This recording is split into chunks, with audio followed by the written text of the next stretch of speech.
ओम नमः शिवाय। शिव महिमा के अंतर्गत शिव शिवा विवाह परामर्श नारद मुनि के द्वारा, देवर्षि नारद जी के द्वारा। श्री शिव महापुराण के द्वितीय रुद्र संहिता में तृतीय पार्वती खंड में उद्धृत किया गया ये प्रसंग। देवर्षि नारद परिव्रजा करते करते कन्या पार्वती के पिता गिरिराज हिमालय के पास आते हैं। अन्य सभी कन्याओं के पिताओं की तरह पिता हिमालय भी अपनी पुत्री पार्वती के विवाह के संबंध में चिंतित है।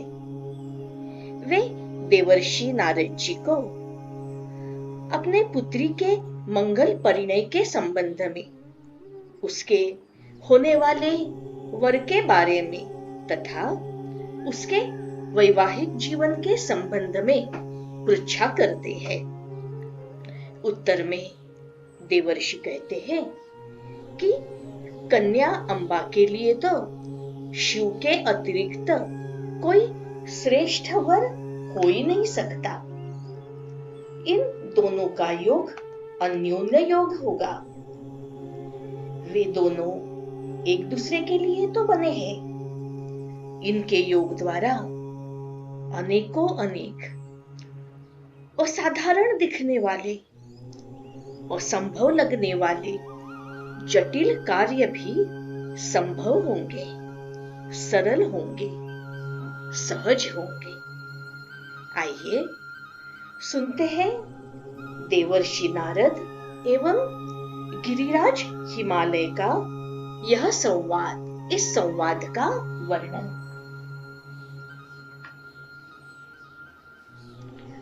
श्री शिव महापुराणे द्वितीयायां रुद्र संहिताया तृतीये पार्वती खंडे नारद हिमालय संवाद वर्णनम नामाष्टमो अध्यायः।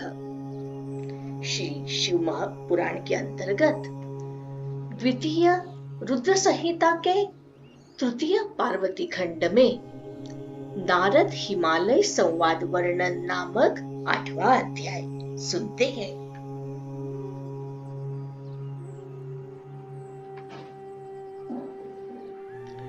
एक दिन ब्रह्मा जी बोले, ब्रह्मो उवाच,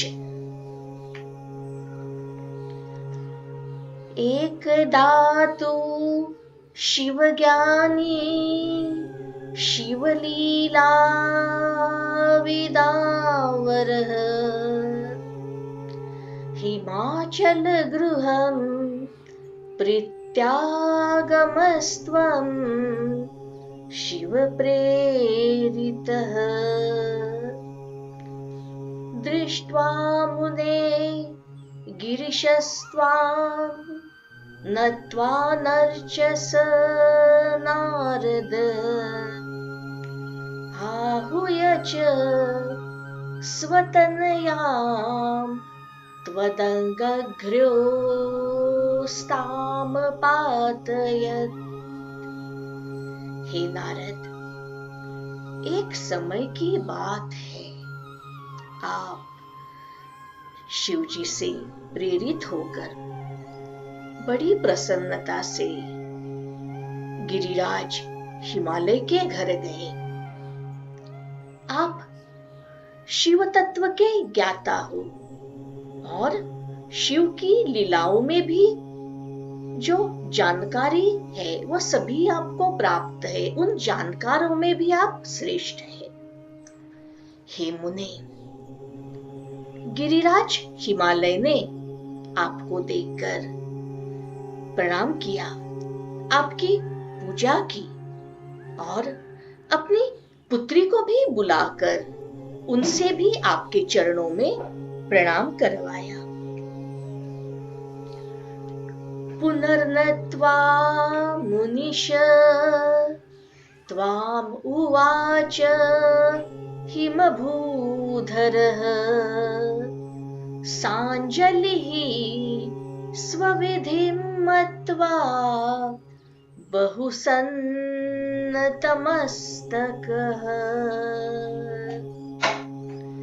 हे मुनीश्वर, तत्पश्चात स्वयं नमस्कार करके हिमाचल अपने सौभाग्य की सराहना करके मस्तक झुकाकर हाथ जोड़कर आपसे कहने लगे। उन्हें लगा कि देवर्षि नारद हमारे घर पे पधार रहे हमारे घर पे आ गए हैं। मैं कितना सौभाग्यशाली हूँ। इस अपने सौभाग्य की उन्होंने मन ही मन में सराहना की। मस्तक को विनम्रता से झुकाकर हाथ जोड़कर उन्होंने आपसे कहा। हिमालय उवाच, हिमालय कहते हैं, हे मुने नारद ज्ञानिन् ब्रह्म पुत्रवर प्रभो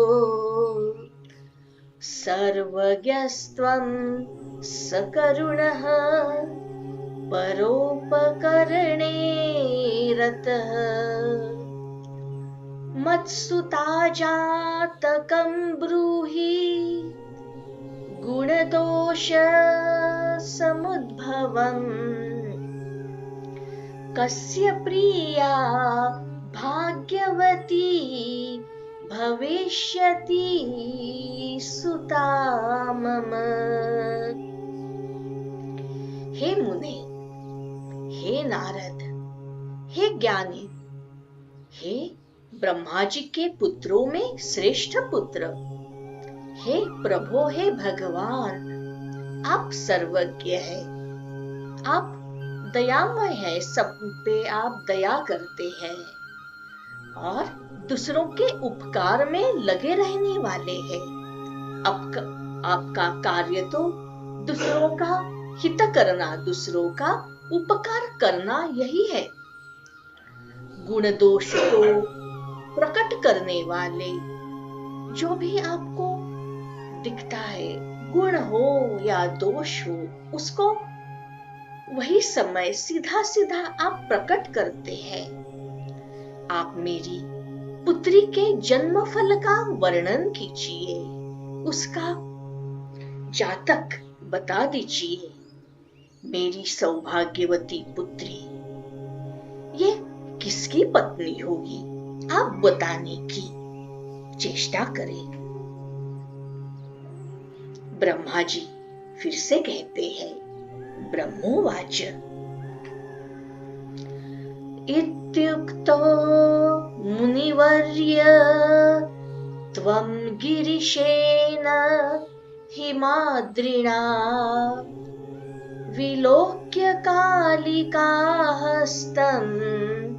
सर्वांगं च विशेषतः। अवोचस्त्वं गिरिं तात कौतुकी वाग्विशारदः।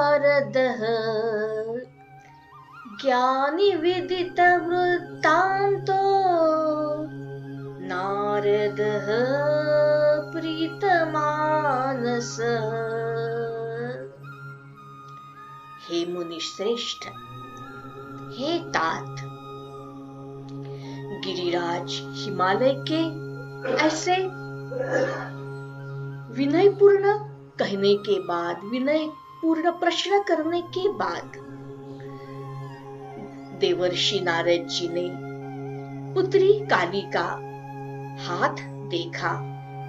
विशेष रूप से काली का संपूर्ण व्यक्तित्व को देखकर कौतुकी यानी स्तुति करने में, दूसरों की सराहना करने में, बोलने में, वाणी में चतुर ऐसे देवर्षि नारद और ज्ञानी, ज्ञान में भी श्रेष्ठ ऐसे नारद जी और सभी वृत्तांतों को जानने वाले, सभी भूतकाल के, भविष्यकाल के सभी घटनाओं की जानकारी जिनको है ऐसे नारद जी, आप प्रसन्न चित्त हो गए। प्रसन्न पूर्वक होकर पर्वतराज हिमालय से आपने ऐसा इस तरह आपने कहा उनसे।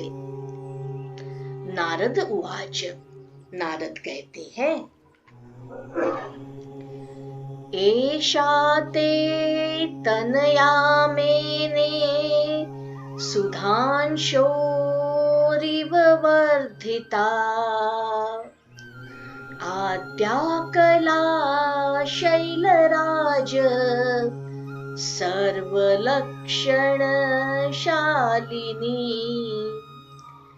स्वपते सुखदात्यन्तं पित्रोः कीर्ति विवर्धिनी, महासाध्वी च सर्वासु महानंदकरी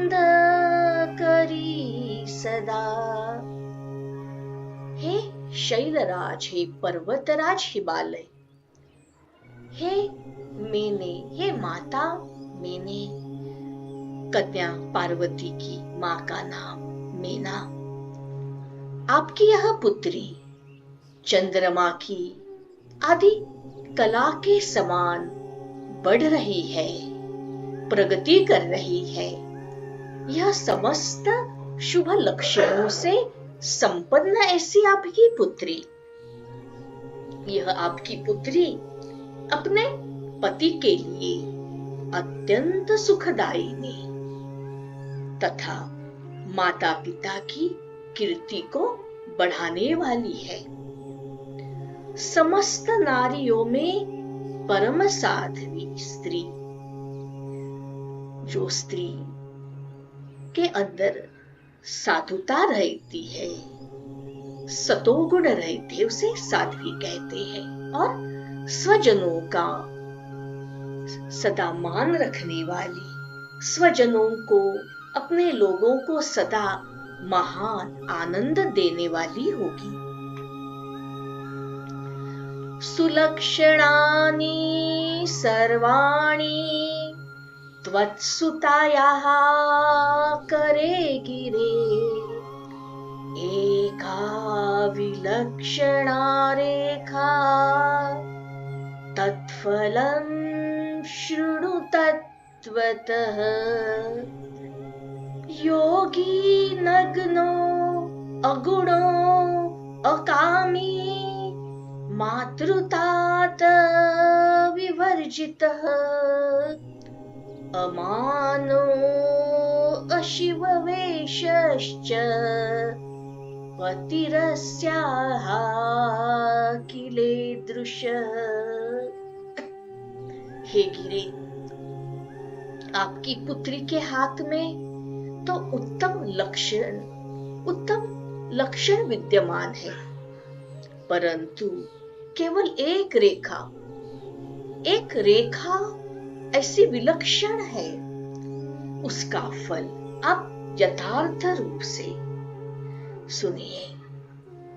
इसे ऐसा पति प्राप्त होगा जो योगी, नग्न, निर्गुण, निष्काम, माता पिता से रहित, मतलब इसकी उत्पत्ति, इनका जन्म का कुछ पता ही नहीं है, स्वयंभू है, स्वयं ही जन्मे हुए हैं, इसलिए माता पिता से रहित, मानवहीन, इनका कोई मान नहीं, कुछ सम्मान नहीं इनके पास, न कोई राजा की किसी पदवी, कोई पदवी नहीं इनके पास, और अमंगल वेश वाला, अमंगल यानी जो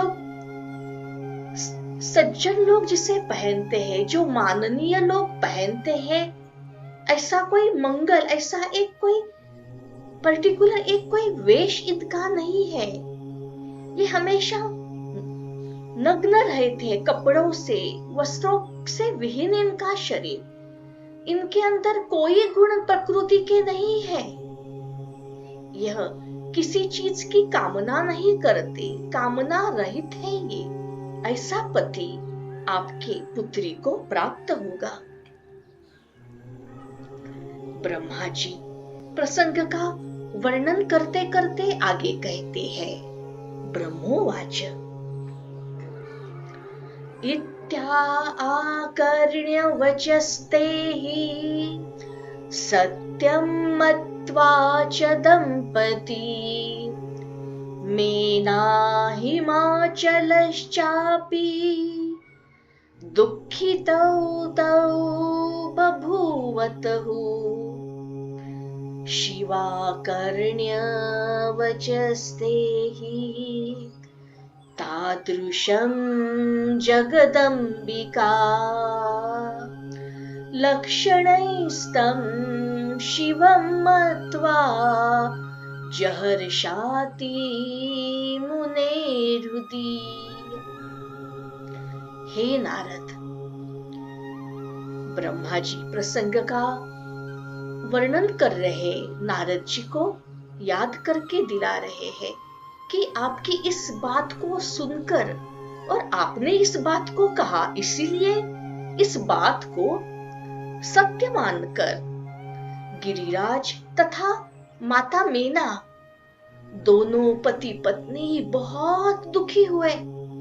परंतु हे मुने, जगदम्बा शिवा, जगदम्बा पार्वती आपके इस प्रकार के वचन को सुनकर और इन लक्षणों से युक्त उन शिवजी का वर्णन सुनकर उनको मन ही मानकर, अपना पति मानकर अत्यंत हर्षित हो गई। तच्छ्रुत्वा त्वं मुने प्रार्थ्य महाकौतुककारकः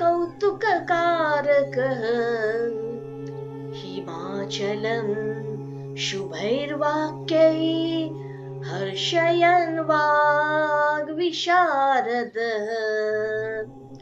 हे मुने, यह सुनकर महान कौतुक करने वाले, महान सराहना करने वाले और वार्तालाप करने में अत्यंत श्रेष्ठ विशारद, वार्तालाप कैसे किया जाता है, कैसे बातचीत की जाती है, इसकी जानकारी, इसका ज्ञान जिनको है, ऐसे आप अपने मंगलकारी और कल्याणकारी वचनों द्वारा आपने देखा कि पिता हिमाचल और माता मीना तो बहुत दुखी हो गए हैं, तो अपनी इस ज्ञान के द्वारा, मंगलकारी प्रेममय वचनों को के द्वारा उन दोनों को हर्षित करने के लिए, हर्षित करते हुए आपने ऐसा कहा।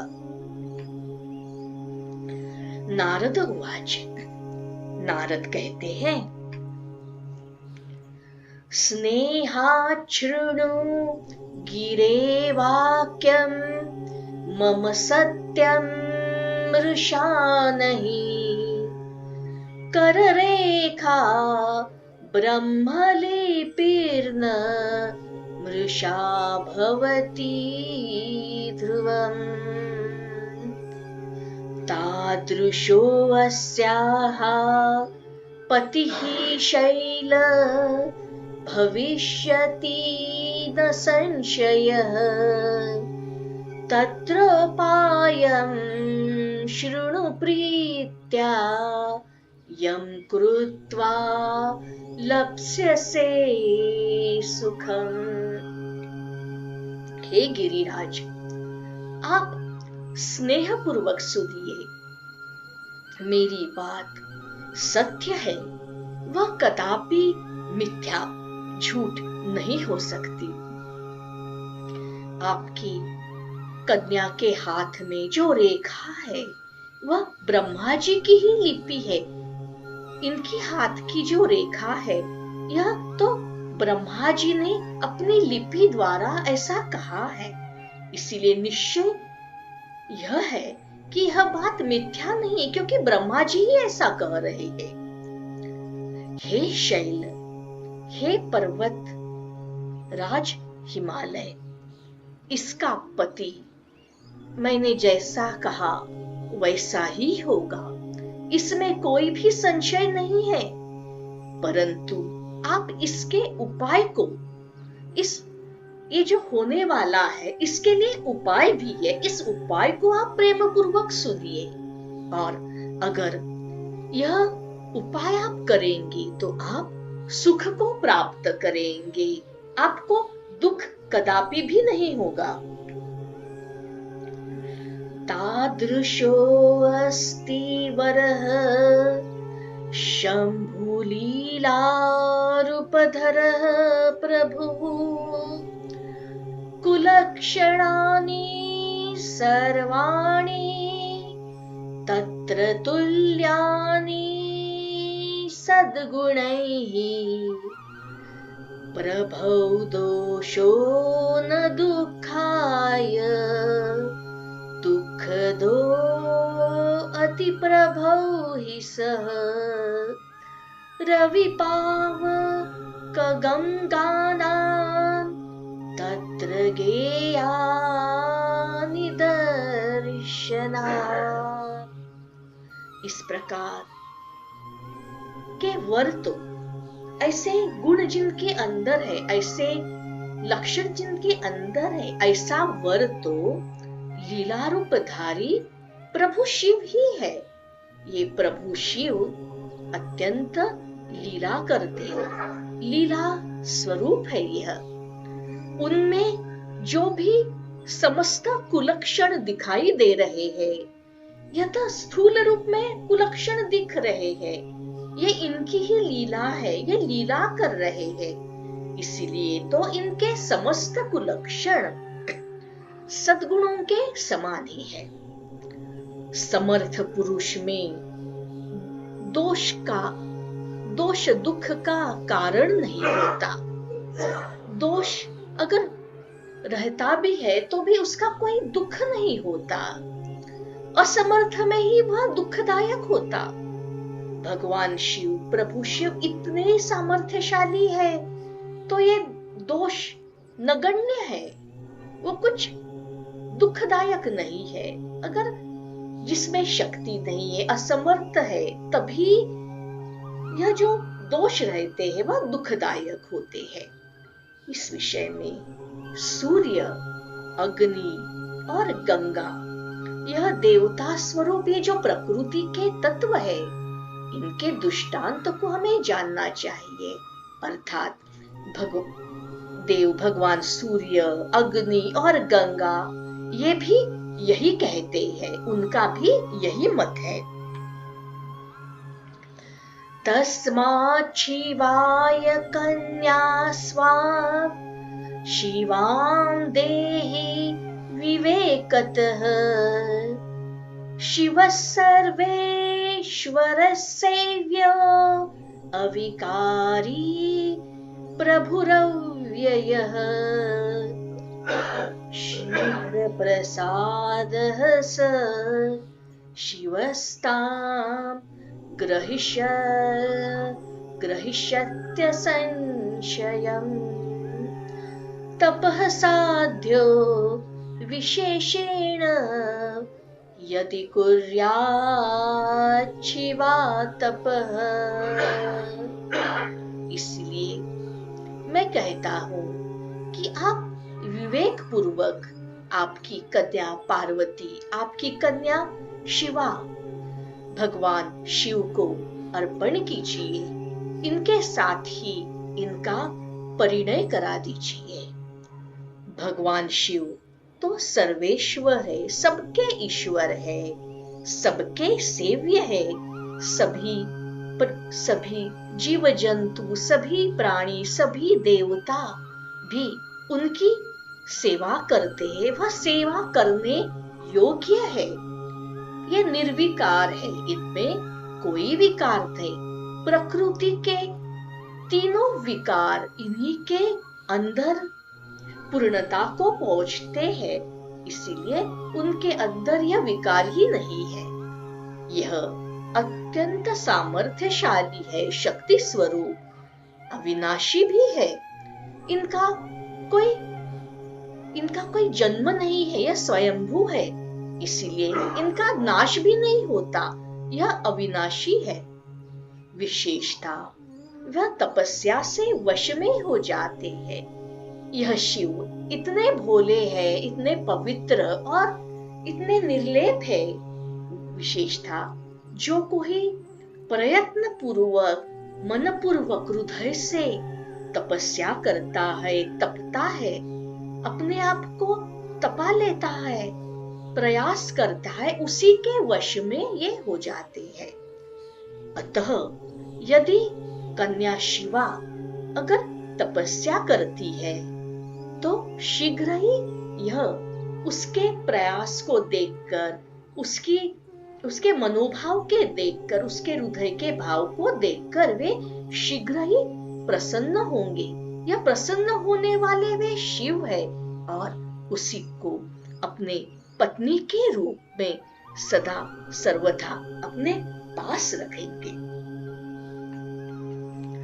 सर्वथा सुसमर्थो हि स शिवः सकलेश्वरः कुलीपेरपि विध्वंसी ब्रह्माधिदस्त्वकप्रदः। सर्वेश्वर शिव सब प्रकार से समर्थ है तथा वज्र का भी विनाश करने वाले हैं। वज्र अर्थात अत्यंत कठिन, अत्यंत शक्तिशाली ऐसा अस्त्र, देवराज इंद्र का अस्त्र। इससे भी वो इतने समर्थशाली, इतने कठिन है शिव, यानी इसका भी वो विनाश कर सकते हैं। लेख का, जैसे कि हाथ में जो रेखाएं रहती है वज्र लेख के समान, ये इतनी कठिन हस्त रेखाएं रहती, इतनी कठिन, हमारे कठिन से कठिन इतने प्रारब्ध रहता है, हमारा जो भविष्य रहता है उसका कोई मिटा नहीं सकता है, प्रारब्ध की रेखा, इसलिए उनको वज्र लेख कहा है।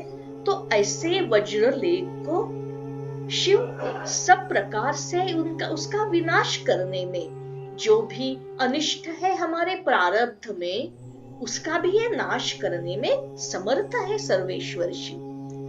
ब्रह्मा जी उनके अधीन है, साक्षात ब्रह्मा जी भी उनके अधीन है, उनको चाहते हैं, उनको बहुत आनंद से देखते हैं ब्रह्मा जी। तथा शिव सबका कल्याण करते हैं और सबको सुख भी देते हैं, सुख देने वाले ऐसे शिव, भगवान शिव। आगे का प्रसंग कहते कहते ब्रह्मा जी ने कहा, ब्रह्मोवाच इत्युक्त्वा त्वं पुनस्तात कौतुकी ब्रह्म विन्मुने शैलराज मवोचो हि हर्षयन् वचनैश्मुभैः भाविनी दयिता शंभो सानुकूला सदा हरे महासाध्वी सुरता च पित्रो सुख विवर्धिनी। हे तात, हे ब्रह्मविद, हे मुने, ब्रह्म को भली भांति जानने वाले, हे मुने, हे देवर्षि नारद, ऐसा कहकर सराहना करने वाले आपने अपने शुभ मधुर वचनों से गिरिराज हिमालय को हर्षित किया और हर्षित करने के बाद आपने इस प्रकार पुनः उनसे कहा कि राजक्ति, यह कन्या भगवान शंकर की ही पत्नी होगी और वह सदा रुद्र देव के अनुकूल रहेगी, अपने पति के हित में ही कार्य करेगी, पति का भला करेगी, उसके मन में हमेशा अनुकूल भाव उस कन्या शिवा के हृदय में रहेगी, क्योंकि यह महासाध्वी है।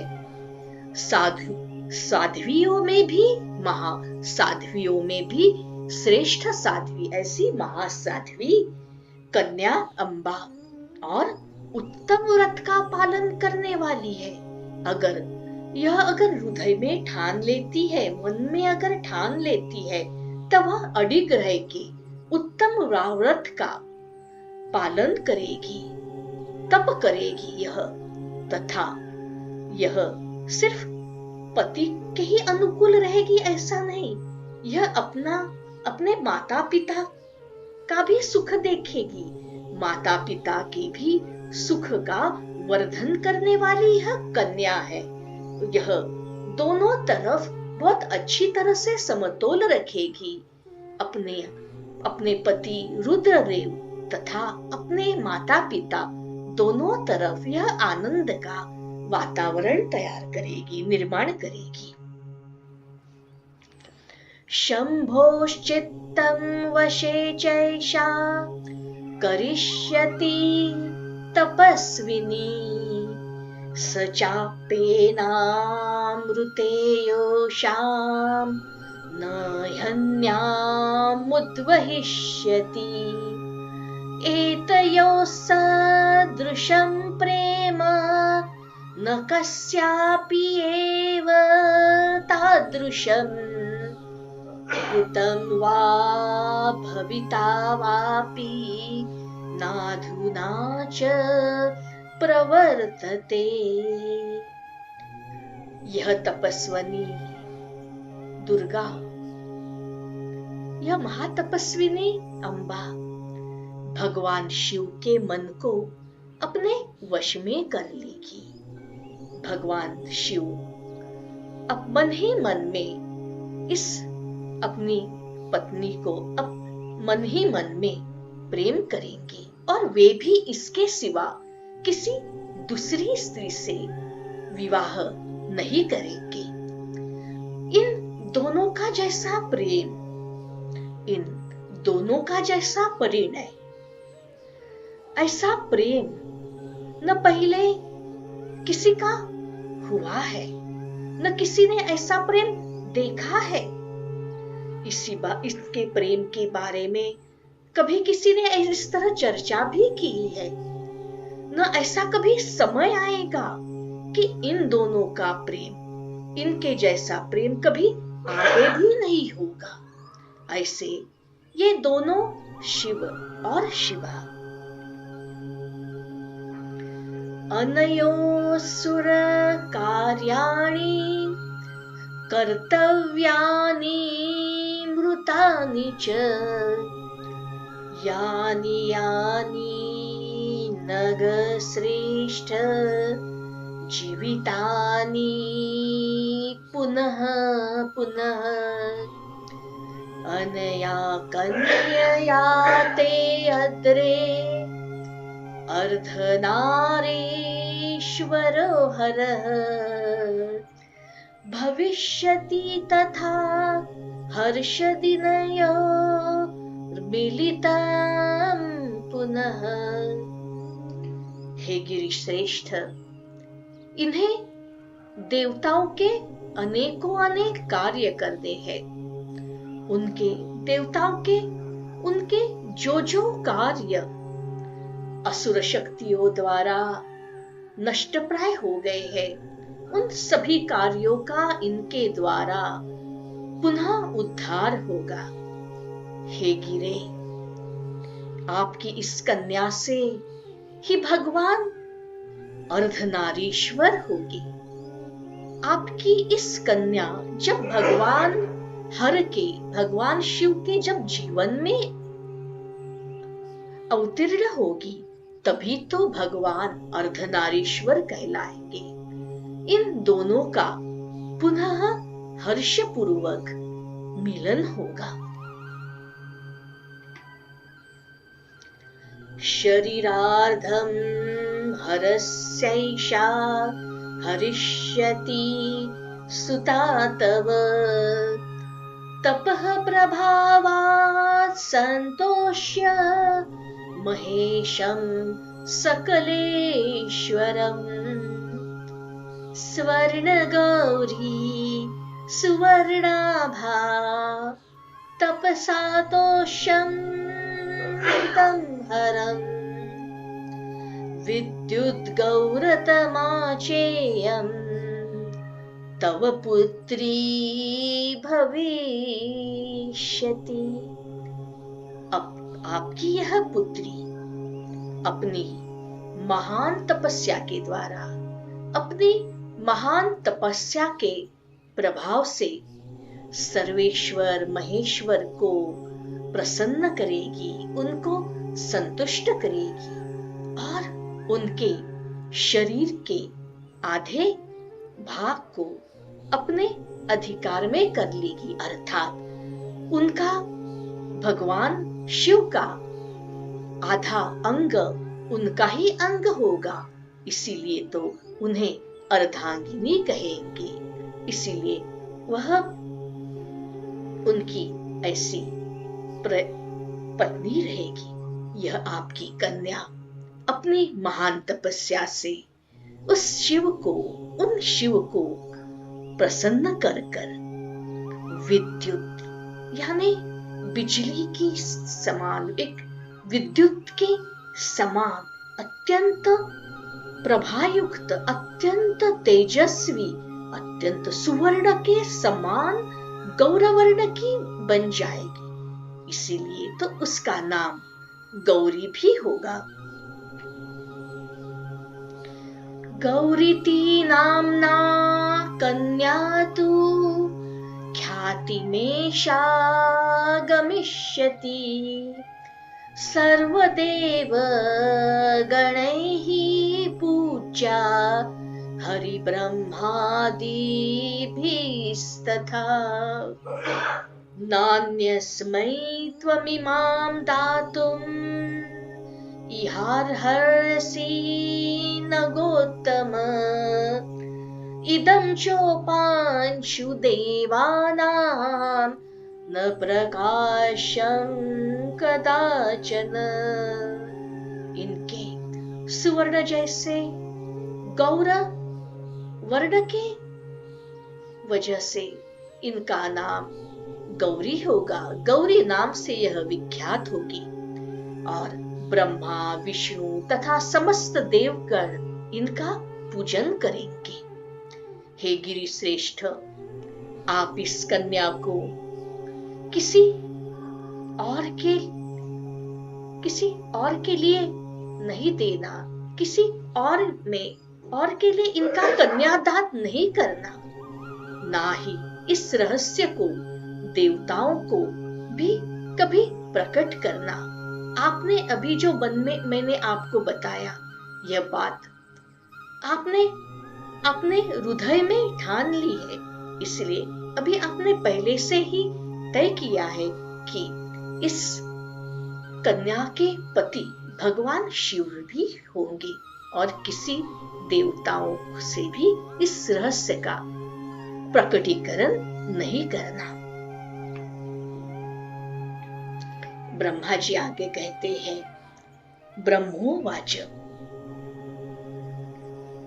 इति तस्य वचः श्रुत्वा देवर्षे तव नारद उवाच हिमवान् वाक्यं मुने त्वां वाग्विशारद।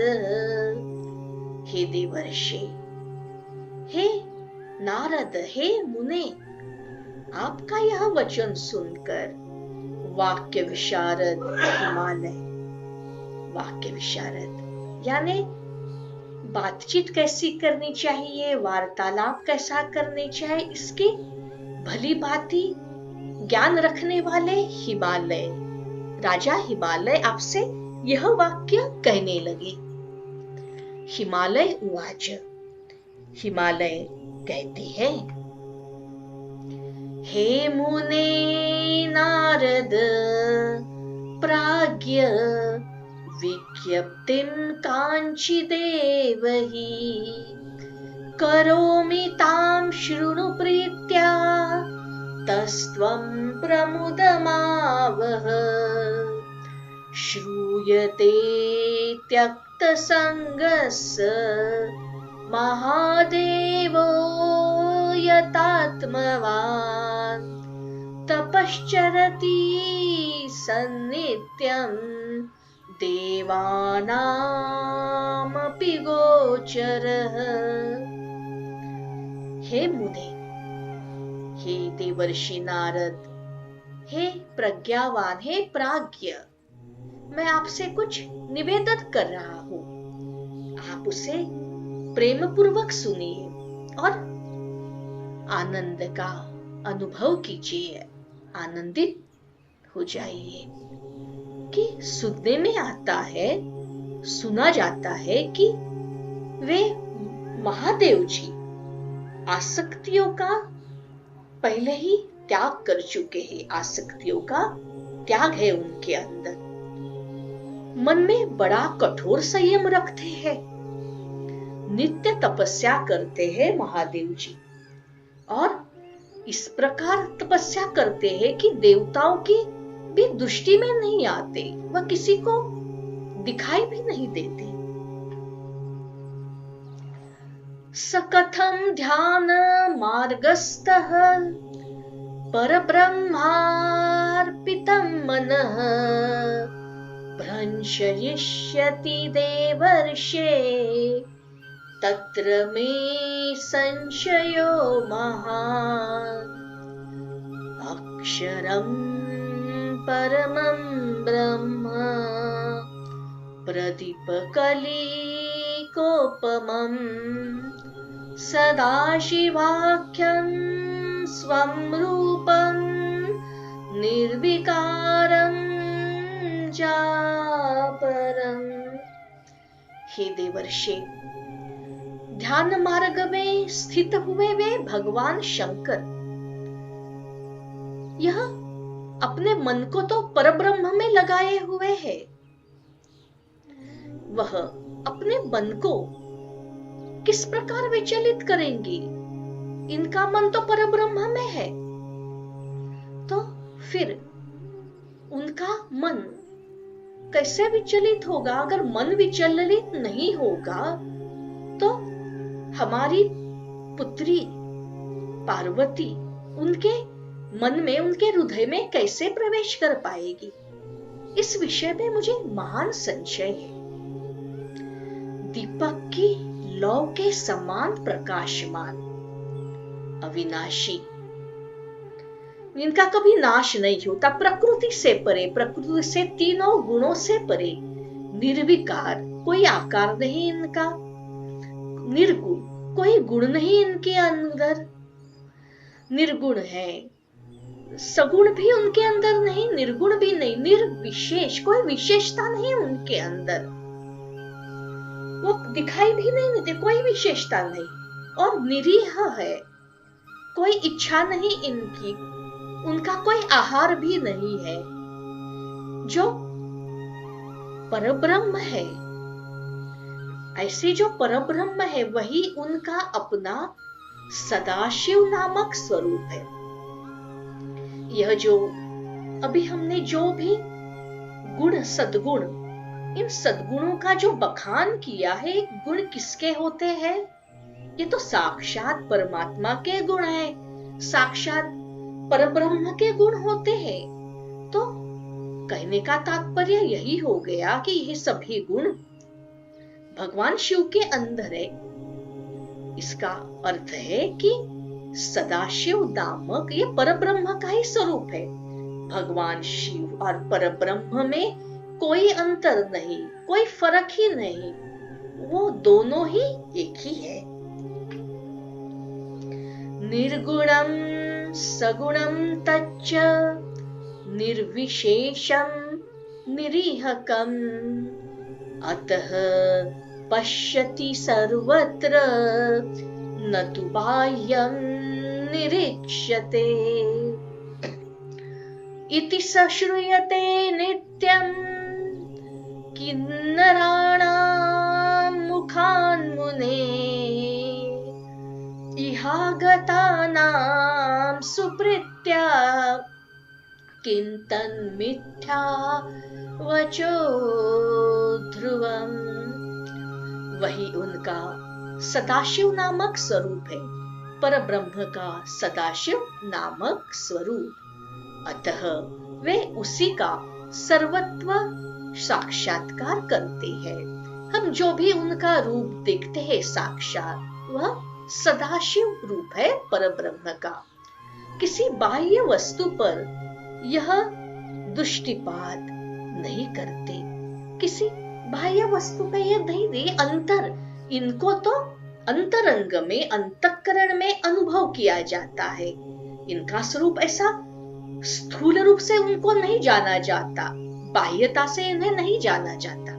हे मुने, यहाँ आए हुए किन्नरों के मुख से भी इनके विषय में नित्य ऐसा सुना जाता है। कहने का तात्पर्य है कि किन्नर जाति के लोग भी इनकी पूजा करते हैं, इनकी सेवा करते हैं। किन्नरों के भी ये भगवान है, ये भी उनके बारे में भी अब बखान करते हैं। तो यह बात क्या मिथ्या हो सकती है? नहीं, ये सत्य ही है। विशेषतः श्रूयते स साक्षान् नाम्ना तथा हर समयं कृतवान् पूर्वं तन्मया गदितं शृणु न त्वामृते अन्यां वरये दाक्षायणि प्रिये सति भार्यार्थं न ग्रहीष्यामि सत्यम एतद् ब्रवीमि ते। विशेषता यह बात भी सुनने में आती है कि इन भगवान हर ने, भगवान शिव ने पूर्व समय में माता सती के समक्ष यह प्रतिज्ञा की थी। उसे मैं अभी आपको बताता हूं, कहता हूं, आप उसे सुन लीजिए। उन्होंने कहा था, हे दाक्षायणी, हे सती, हे प्रिय, मैं तुम्हारे अतिरिक्त दूसरी किसी स्त्री का न वरण करूंगा और न तो उसे पत्नी रूप में ग्रहण करूंगा, और यह मैं तुम्हें निश्चय सत्य ही कह रहा हूं, सत्य ही कहता हूं। इति सत्या समं तेन पुरैव समयः कृतः तस्यामृतायां सकथं स्वयं अन्यां ग्रहीष्यति। इस प्रकार देवी सती के साथ उन्हें पहले ही ये प्रतिज्ञा कर ली है। अभी देवी सती तो है नहीं, अब देवी सती के न रहने पर, उनकी मृत्यु हो जाने पर अभी ये स्वयं दूसरी किसी अन्य स्त्री को कैसे ग्रहण करेंगे, कैसे अन्य स्त्री के साथ यह विवाह करेंगे? ब्रह्मा जी कहते हैं, ब्रह्मोवाच इत्युक्त्वा स गिरिस्तोषिणी मास तस्य पुरस्तव तदा कर्ण्याथ देवर्षे त्वं प्रावोचस्सु तत्त्वतः। हे देवर्षे, यह कहकर उस पिता गिरिराज हिमालय ने आपके सामने फिर से पुनः दुख शंका में आकर, संशय में आकर मौन धारण कर लिया। तब उनकी इस शंका को सुनकर आप तत्वपूर्वक उनसे आपने यह बात कह दी। नारद उवाच, नारद कहते हैं हिमालय से, न वै कार्या त्वया चिन्ता गिरिराज महामते। एषा तव सुता काली दक्षजा ह्यभवत् पुरा। सती नामा भवत्तस्या सर्वमङ्गलदं सदा। सती सा वै दक्षकन्या भूत्वा रुद्र प्रिया भवत। नारद जी ने कहा, हे गिरिराज, हे महामते, हे महान बुद्धि को धारण करने वाले, हे पर्वतराज, आपको जरा भी चिंता करनी नहीं चाहिए। आपकी यह कन्या काली, यही तो पूर्व समय में राजा दक्ष की, प्रजापति दक्ष की यही तो पुत्री थी सती। उस समय उसका नाम सती था, अर्थात जो सदा मंगल प्रदान करने वाली है, मंगल प्रदान करने वाला उस सती का नाम। वह सती ही दक्ष कन्या होकर रुद्रदेव की प्रिया बनी थी, रुद्रदेव की पत्नी बनी थी दक्ष कन्या देवी सती। पितुर्यज्ञे तथा प्राप्यात् अनादरं शंकरस्य च। तं दृष्ट्वा कोपमाधाय आत्याक्षिदेहं च सा सती। पुनस्सैव समुत्पन्ना तव गेहे अंबिका शिवा। पार्वती हरपत्नीयं भविष्यति न संशयः।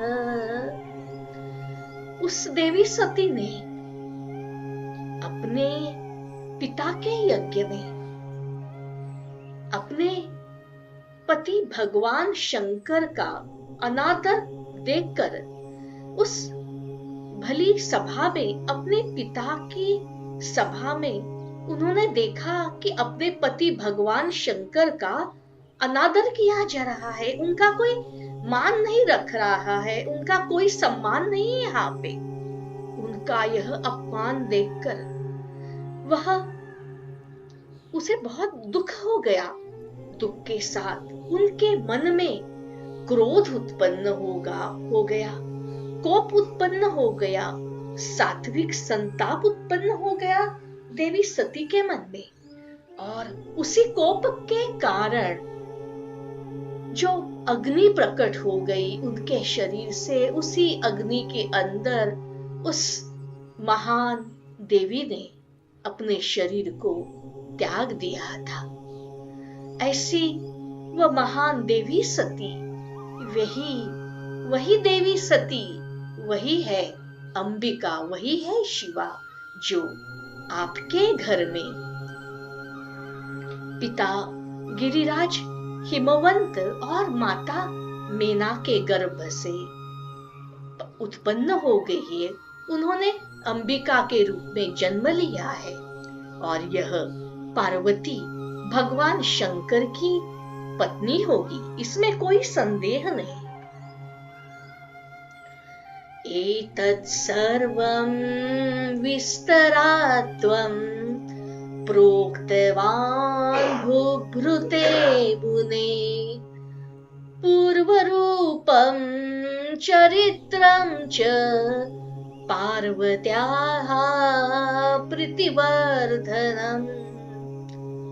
तं सर्वं पूर्ववृत्तान्यं काल्यामुनिमुखाद्गिरिः श्रुत्वा सपुत्रदारः स तदा नेहि संशयो अभवत्। ब्रह्मा जी ने कहा, हे मुने, हे नारद जी, उस समय आपने पार्वती का यह सब प्रीतिवर्धक पूर्व जन्म तथा उसका चरित्र विस्तार पूर्वक गिरिराज से कहा। मुनि के मुख से काली के संपूर्ण वृत्तांत को सुनकर पुत्र स्त्री सहित वे गिरी संदेह रहित हो गए। अर्थात दोनों माता और पिता हिमालय और माता मीना दोनों भी संदेह रहित हो गए। दोनों भी नारद जी के कथन के कारण निश्चिंत हो गए। ततः काली कथां श्रुत्वा नारदस्य मुखात् तदा लज्जया अधोमुखी भूत्वा स्मितविस्तारितानना करेण तां तु संस्पृश्य श्रुत्वा तच्चरितं गिरिः मूर्ध्निश्च श्वत्थाघ्राय श्वासनान्ते नवेशयत्। तत्पश्चात काली ने नारद जी के मुख से उस कथा को सुनकर लज्जा से मुख नीचे कर लिया, अधोमुखी कर लिया। उनके मुख पर एक मुस्कान सी छा गई। उनके चरित्र को सुनकर हाथ से उसका स्पर्श कर कर बार बार अपने पुत्री का मस्तक सुनकर पिता हिमालय ने अपनी पुत्री को अपने समीप आसन पे बिठाया। अपने पुत्री का मन ही मन वह प्रिय कर देखने लगी, अपने पुत्री की सराहना करने लगे मन मन। तत्स्त्वं तां पुनः दृष्ट्वा अवोचस्तत्र स्थितां मुने हर्षयन् गिरिराज तथा मेनकान्तनयैः सह सिंहासनं तु किन्त्वस्या शैलराज भवेदतः शम्भोरुरौ सदैतस्या आसनं तु भविष्यति हरोरुर्वासनं प्राप्य तनया तव सन्ततं न यत्र कस्याचिद्दृष्टे मानसं वागमिष्यति।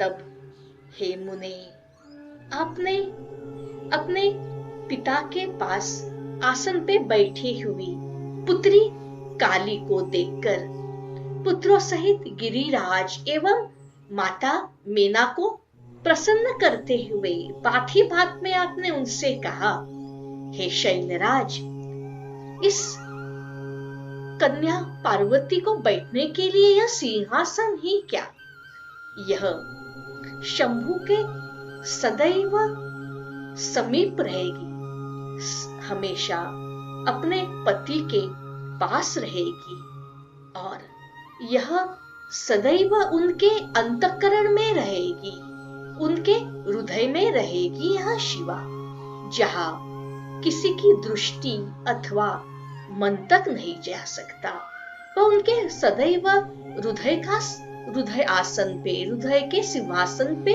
विराजमान रहेगी। वहां दूसरा कोई उसे देख ही नहीं सकता।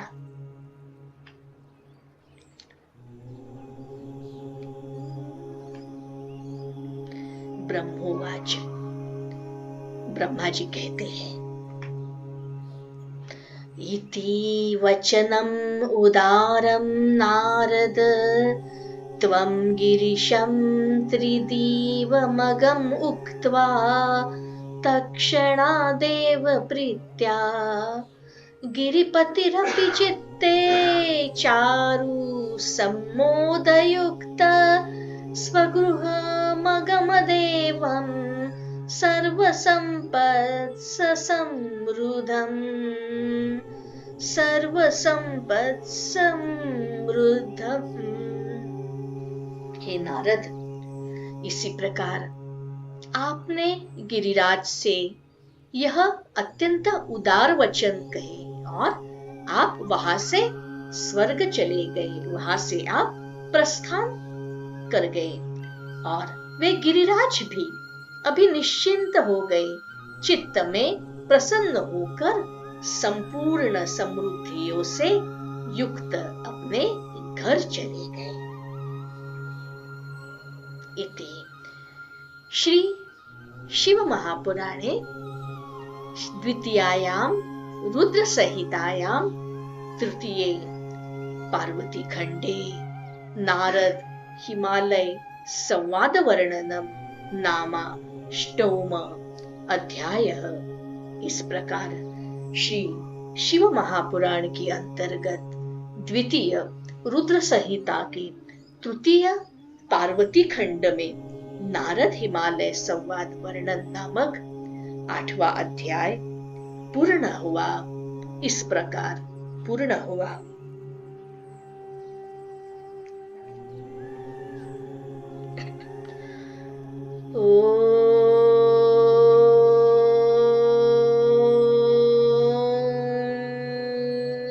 नमः शिवाय।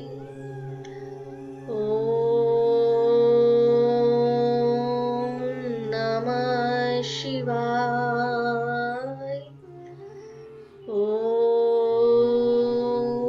नमः शिवाय। तस्मै श्री गुरुवे नमः। तस्मै श्री गुरुवे नमः। तस्मै श्री गुरुवे नमः।